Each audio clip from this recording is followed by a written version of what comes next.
សម្បត្តិជូនម៉ាក់តាំងពីកូនដឹងថាកូនមានទង្ងន់មកអត់ដឹងមិនទេ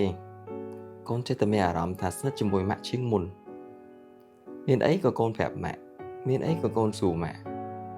ប្រហែលជាមកពីកូនគិតថាម៉ាក់ធ្លាប់ឆ្លងកាត់រឿងនឹងដែរទៀតដឹងហើយម៉ាក់មើលទៅក៏អញ្ចឹងកាន់តែស្រឡាញ់កូនកាន់តែបារម្ភពីកូនជាងមុនទៀតកូនមានអារម្មណ៍ថាកក់ក្ដៅមែនទែនកក់ក្ដៅរហូតដល់ពេលខ្លះលួចភ័យ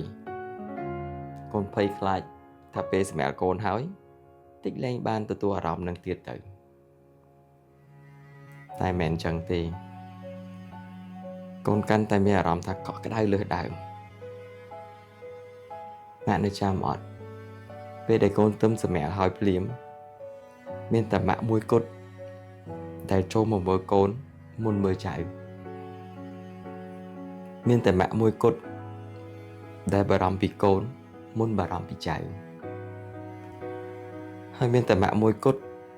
ដែលមកសួរកូនថាកូនស្រីម៉ាក់អត់អីណាយកូននៅមានឈឺលេងណាទៀតអត់កូនត្រូវការអីកូនប្រាប់ម៉ាក់ពេលនៅពេទ្យម៉ាក់មើលថែទាំងចៅផងមើលថែទាំងកូនផងសូមជើងស្បែកជើងក៏ម៉ាក់ពាក់ឲ្យកូនដែរម៉ាក់ដែរប្រកាន់ទេពេលចេញមកផ្ទះម៉ាក់ខំឆ្លៀតធ្វើការផ្ទះផងមើលចៅផងមិនមែនមកពីម៉ាក់ស្រឡាញ់ផ្ទះស្រឡាញ់ចៅពេកទេតែកូនដឹងថានេះគឺមកពីម៉ាក់ស្រឡាញ់កូនទៅវិញទេម៉ាក់ខ្លាចកូនលំបាកម៉ាក់ខ្លាចកូនហត់បានជាម៉ាក់សុខចិត្តធ្វើការផ្ទះជំនួសម៉ាក់ខ្លាចកូនអត់ងងុយបានជាម៉ាក់ជួយងើបមើលចៅជំនួសម៉ាក់ខ្លាចកូនញ័រដៃទោះបីជាឥឡូវនេះដៃម៉ាក់កំពុងតែញ័រក៏ដោយក៏ម៉ាក់នៅតែធ្វើគ្រប់យ៉ាងជំនួសកូនកូនមានអារម្មណ៍ថាកូនមានសំណាងជាងម៉ាក់ឆ្ងាយណាស់ព្រោះកូនមានម៉ាក់ជួយគ្រប់យ៉ាងតែម៉ាក់វិញពេលនោះមិនដឹងលំបាកប៉ុណ្ណាទេព្រោះអត់មានលទ្ធភាពផងអត់មានលោកយាយនៅមើលថែ